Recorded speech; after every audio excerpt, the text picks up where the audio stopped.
ओम शांति।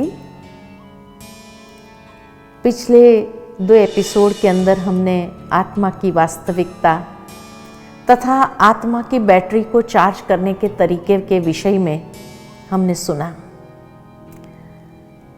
आज का जो सत्र है उसमें हमारे मन के कई प्रश्न उसको हम देखेंगे। खास करके मनुष्य के मन के अंदर ये प्रश्न होता है कि आखिर आत्मा का इस शरीर के साथ क्या संबंध है, कहाँ से आते हैं, कहाँ जाना है, क्यों आए हम इस संसार के अंदर, आखिर भगवान ने ये दुनिया में हमें क्यों भेजा। ये अनेक प्रश्न मन के अंदर होते हैं। आज इन सारे प्रश्नों का जवाब हम देखेंगे कि वास्तव में आत्मा ईश्वर के धाम से इस संसार में जब आती है, शरीर में प्रवेश करती है, तो शरीर तो एकमात्र वस्त्र है। वो आत्मा इस शरीर के अंदर कहाँ निवास करती है? तो मेडिकल साइंस के द्वारा ये प्रमाणित किया गया है कि आत्मा का निवास स्थान भ्रुकुटी की मध्य में है, अर्थात हाइपोथैलेमस पिट्यूटरी ग्लैंड के बीच में है, जिसका सरफेस मार्किंग भ्रुकुटी की मध्य है। अर्थात ये भ्रुकुटी से ठीक 2.5 इंच पीछे और ऊपर से 1.5 इंच नीचे वो एग्जैक्ट लोकेशन आत्मा के निवास स्थान की है। इसीलिए व्यक्ति जब मंदिर जाता है तो मंदिर के अंदर जाने समय एक प्रथा है भारत में कि हम चमड़े की चीज को बाहर उतारते हैं, फिर अंदर जाते हैं, तिलक लगाते हैं, फिर भगवान की मूर्ति के सामने जाकर के हाथ जोड़ करके नमन करते हैं। ये प्रथा चलती आई है। लेकिन ऐसा क्यों करते हैं? वास्तव में उसके पीछे जो भाव है कि चमड़े की चीज को तो उतार दिया, लेकिन ये चमड़ा, जिस चमड़े का व्यक्ति अभिमान करता है, वास्तव में उतारना है तो ये अहंकार रूपी चमड़े को बाहर उतारो, फिर अंदर जाकर के तिलक लगाते हैं। भावार्थ ये कि अपने आप को आत्मा समझो कि मैं ये देह नहीं, मैं फलाना फलाना नहीं, लेकिन मैं एक शुद्ध पवित्र निर्मल आत्मा हूं। कितना ऊंचा भाव है। इसलिए तिलक लगाते हैं और उसके बाद भगवान की मूर्ति के सामने जाकर के हाथ जोड़ करके नमन करते हैं। भावार्थ कि हे प्रभु, मैं आत्मा, आपकी संतान, आपको नमन कर रही हूं। कितना ऊंचा भाव है। लेकिन आज उस भाव को लेकर के मंदिर में कौन जाता है? और उसमें भी विशेष मंदिर में जब जाते हैं तो चंदन का तिलक लगाते हैं। चंदन का तिलक क्यों लगाते हैं? वो भी एक छोटा सा, ये सिग्निफाई करता है कि आत्मा अपने असली स्वरूप के अंदर बहुत सूक्ष्म है। दूसरा, चंदन का कलर गोल्डन होता है, अर्थात ये स्मृति दिलाता है कि मैं आत्मा अपने असली स्वरूप में शुद्ध और पवित्र स्वरूप हूं। तीसरा, चंदन लगाने से ठंडक महसूस होती है, शीतलता का अनुभव होता है। भावार्थ हमें यह स्मृति दिलाता है कि मैं आत्मा अपने असली स्वरूप में शांत स्वरूप हूं। और चौथा, कि चंदन की खुशबू चारों ओर फैलती है। भावार्थ कि मैं आत्मा भी जब अपने ओरिजिनल 7 गुणों में स्थित हूं तो अपने गुणों की खुशबू चारों ओर फैला रही हूं। इसीलिए चंदन का तिलक लगाया जाता है। तो आत्मा का ओरिजिनल निवास स्थान इस शरीर के अंदर हाइपोथैलेमस पिट्यूटरी ग्लैंड के बीच में, जिसका सरफेस मार्किंग भ्रुकुटी की मध्य है। इसीलिए हम जब एक दूसरे से बात करते हैं ना, तो भी और कहीं देखकर बात नहीं करेंगे चेहरे, क्योंकि मैं आत्मा इस शरीर के माध्यम से आपके साथ संवाद कर रही हूं। इसीलिए फेस पर ही लोग देखते हैं। यह भी कहा जाता है face is the index of mind, क्योंकि मन आत्मा में है। मन के अंदर जो भावनाएं उत्पन्न होती है वो चेहरे पर ही तुरंत आ जाती है, बहुत स्पष्ट। साथ ही साथ जब भी व्यक्ति चिंताग्रस्त हो जाता है, टेंशन में आ जाता है, तो स्वाभाविक रीति उसका हाथ यहां चला जाता है, क्योंकि सोचने वाली कौन है? शरीर नहीं, मैं आत्मा। लोगों ने कई प्रकार की मतें दी है। कोई कहता है आत्मा हार्ट में रहती है, लेकिन आज जब ओपन हार्ट सर्जरी होती है तो उस समय आत्मा कहाँ जाएगी? तो तुरंत निकल जानी चाहिए, लेकिन ओपन हार्ट सर्जरी सक्सेसफुल हो जाती है। तो हार्ट तो एकमात्र पंप है। कई लोग कहते हैं कि आत्मा घूमती रहती है, जिस वक्त जिस इंद्रियों के द्वारा जो कर्म करना होता है उस वक्त वहां पहुंच जाती है। लेकिन मान लो कि एक व्यक्ति चल रहा है, एक व्यक्ति सोच रहा है, देख रहा है, बोल रहा है, उस वक्त आत्मा कहाँ जाएगी? इसीलिए जिस तरह से एक व्यक्ति कंट्रोलिंग रूम में बैठ करके सारा कंट्रोल उसके जहां हाथ में हो वहां से ही ऑपरेट करता है, ऐसे आत्मा भी ऑपरेटर है। और सारे शरीर का कंट्रोलिंग रूम मस्तिष्क है। तो जरूर आत्मा भी वहां ही बैठ करके सारे इंद्रियों को वहां से कंट्रोल करता है, मैनेज करता है। लेकिन फिर दूसरा सवाल आता है कि फिर हम इस दुनिया में क्यों आए? क्या ऊपर नहीं रह सकते थे सदा के लिए ईश्वर के पास मोक्ष में? नहीं रह सकते थे? क्यों आए हम इस संसार में?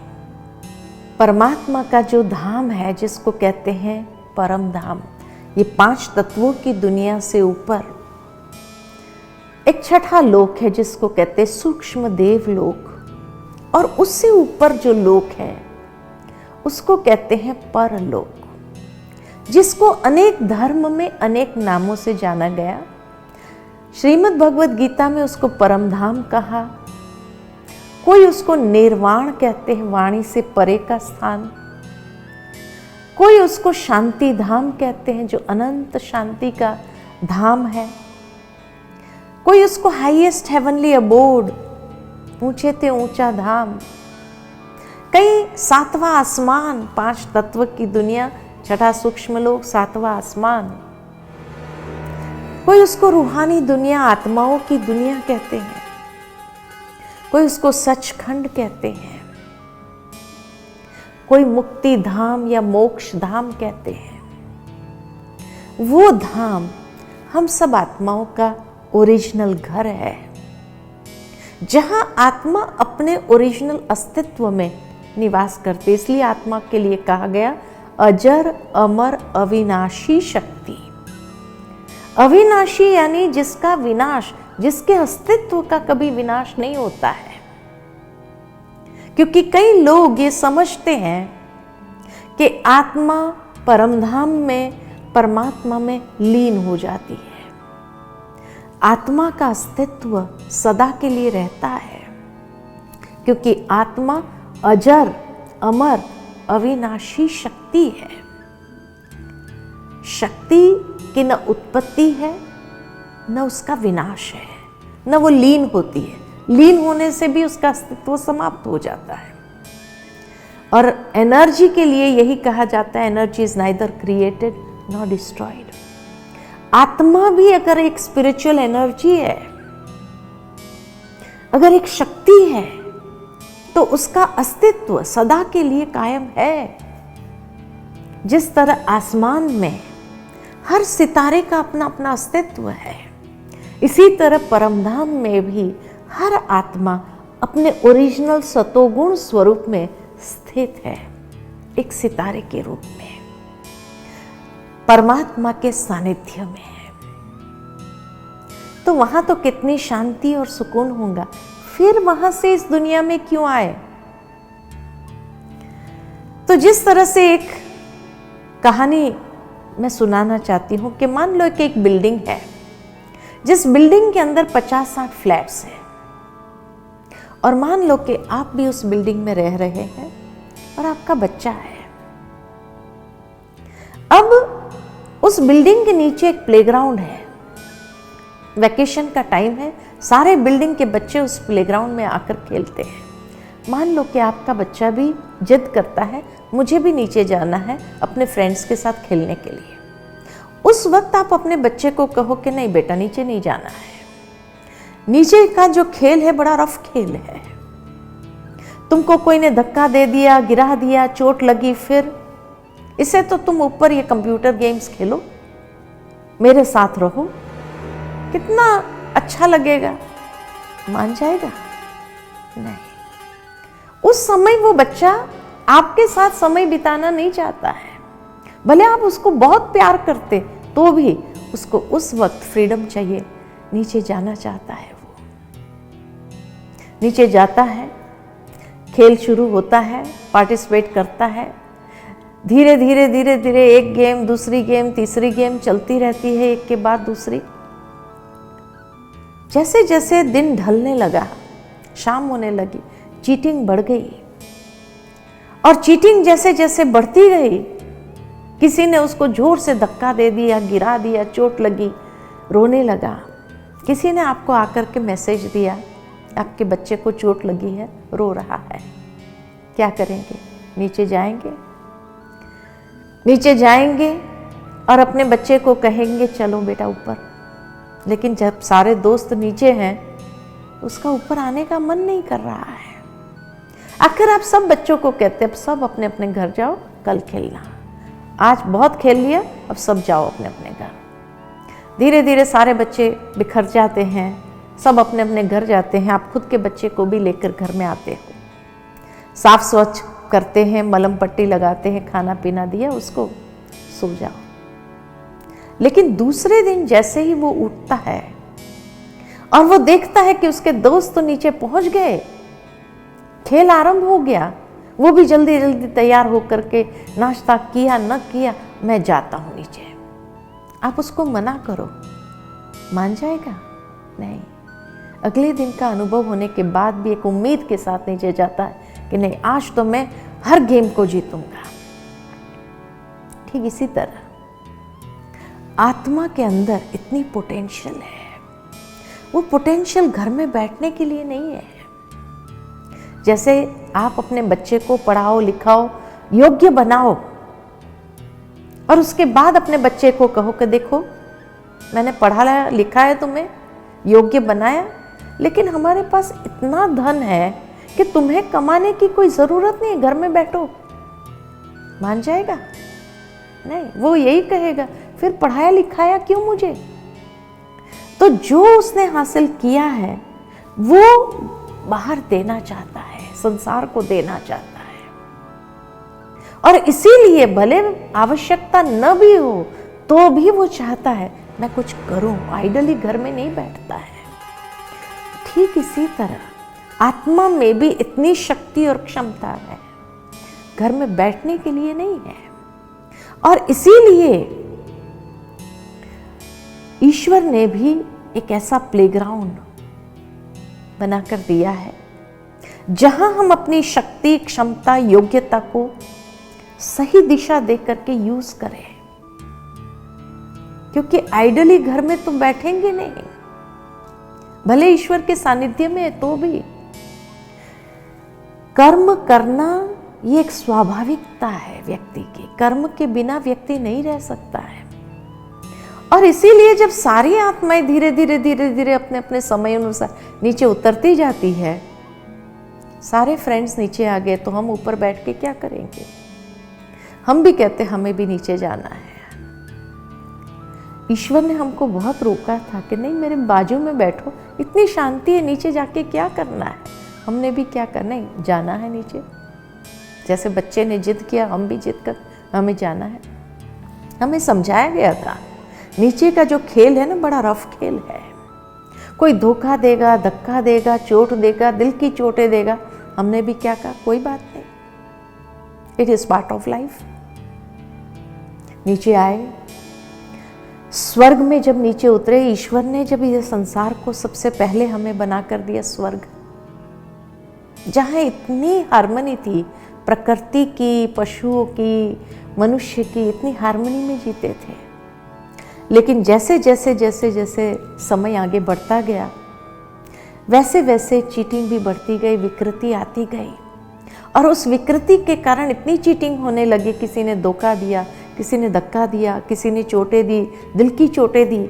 जब बहुत दिल की चोटें लग जाती है तब हम भी क्या कहते हैं, हे प्रभु बस अब तो मोक्ष मिल जाए तो अच्छा है, ये रोना नहीं तो क्या हुआ। और जब ऐसी हालत हो जाती है तो जो ईश्वर ने वायदा किया है गीता के अंदर, यदा यदा ही धर्मस्य, कि ऐसे समय पर मैं भी इस संसार में आता हूँ और आकर के सब बच्चों को कहते हैं चलो बहुत खेल लिया, अब चलो हर एक अपने अपने घर जाओ, सब चलो घर। इसीलिए अभी रिटर्न जर्नी पर है और इसीलिए अब घर जाने का वक्त आया है। लेकिन घर कैसे जाएंगे? साफ स्वच्छ होकर के ही जाना पड़ेगा, अशुद्ध स्थिति में नहीं जा सकेंगे। इसीलिए ईश्वर ये आध्यात्मिक ज्ञान, ध्यान के माध्यम से आत्मा का शुद्धिकरण, आत्मा को सशक्त बना करके फिर अपने साथ ले जाते हैं। तो उस परम धाम के अंदर, जो परम पवित्र धाम है, उस धाम के अंदर हम उस अपने ओरिजिनल स्वरूप में सुकून के साथ थोड़ा समय बिताएं, फ्रेश हो जाए। जैसे दिन के सारा दिन व्यक्ति काम करने के बाद रात को आराम जरूरी है, आराम करने के बाद दूसरे दिन फिर फ्रेश हो जाता है नए दिन की शुरुआत के लिए। ठीक इसी तरह हम भी फिर नए सृष्टि के लिए अपने आप को तैयार कर देते हैं और पुनः एक नए संसार में आगमन होता है। तो इसीलिए आना और जाना ये नित्य नियम है, संसार का नियम है। और इसीलिए आत्माएं आती है, लेकिन क्यों आए? तो जो आत्मा के अंदर अच्छाइयाँ थी वो चारों ओर अपने कर्म में ला करके संसार को स्वर्ग समान बनाने के लिए, लेकिन धीरे धीरे मैले होते गए तो ये संसार नर्क समान बन गया। लेकिन अब पुनः हमें अपनी अच्छाइयों के आधार से बैटरी चार्ज करते हुए अच्छाइयों को पुनः संसार में ले आना है और बहुत सुंदर संसार का निर्माण करना है। जब हम परिवर्तन होंगे तो संसार भी परिवर्तन हो जाएगा। When we change, the world changes। तो ये था आत्मा का संपूर्ण परिचय। जैसे किसी व्यक्ति का परिचय लेते ना तो 5 बातें पूछते हैं, आपका नाम क्या है, फिर आइडेंटिटी चाहिए, वही है या दूसरा, तीसरा क्वालिफिकेशन चाहिए, चौथा एड्रेस चाहिए और 5वां प्रेजेंट ऑक्यूपेशन। तो आत्मा के लेसन में भी हमने ये 5 बातें संपूर्ण रीति से देखा कि उस चैतन्य शक्ति का नाम है आत्मा, सोल, रूह, शक्ति, एनर्जी, जो भी कहो। उसकी आइडेंटिटी क्या है? अति सूक्ष्म दिव्य ज्योति स्वरूप। इसीलिए व्यक्ति जब शरीर छोड़ता है तो ज्योत जलाते हैं कि जो चैतन्य ज्योत थी वो चली गई उसके यादगार में। तो आत्मा का स्वरूप है ही ज्योति स्वरूप। तीसरे उसके क्वालिफिकेशन 7 गुण, ज्ञान, पवित्रता, प्रेम, शांति, सुख, आनंद और शक्ति। उसका एड्रेस शरीर में भ्रुकुटी के मध्य में, ओरिजिनल परम धाम, जहाँ से इस संसार में हम आए। और क्यों आए? ये संसार को बेहतर बनाने के लिए आए।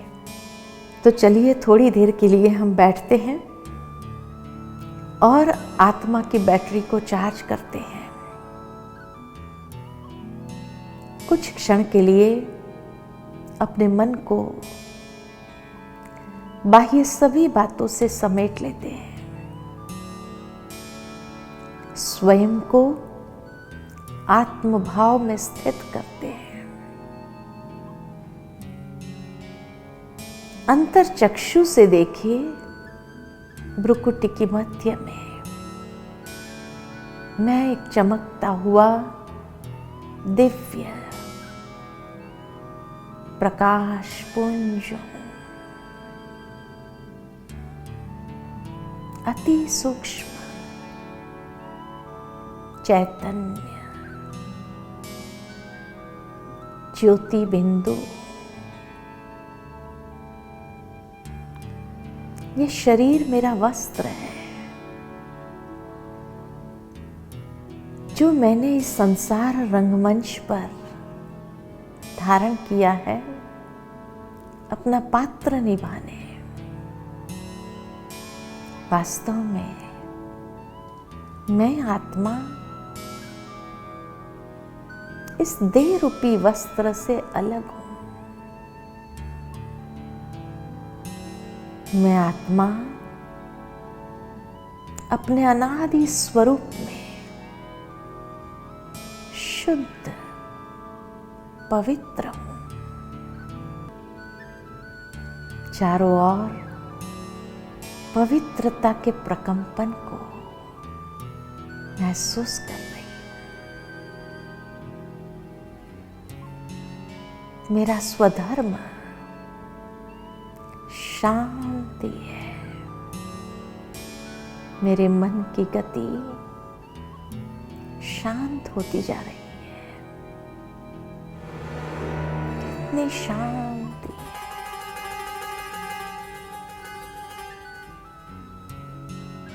शांति की ऊर्जा से मन प्रफुल्लित होने लगा है। प्रसन्नता का अनुभव कर रही हूं। इसी शांति में सच्चा सुख समाया हुआ है। मैं आत्मा सुख स्वरूप हूं। इसी शांति में परम आनंद है। मैं आत्मा सतचित आनंद स्वरूप हूं। मुझ में अनंत शक्तियां हैं। मुझ में अनंत शक्तियां समाई हुई है। मैं आत्मा शक्ति स्वरूप।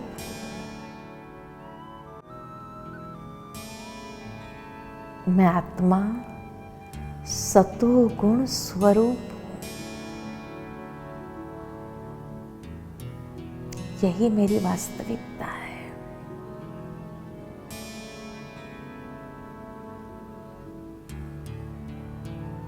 इस सातों गुणों की ऊर्जा को स्वयं में अनुभव कर रही हूं।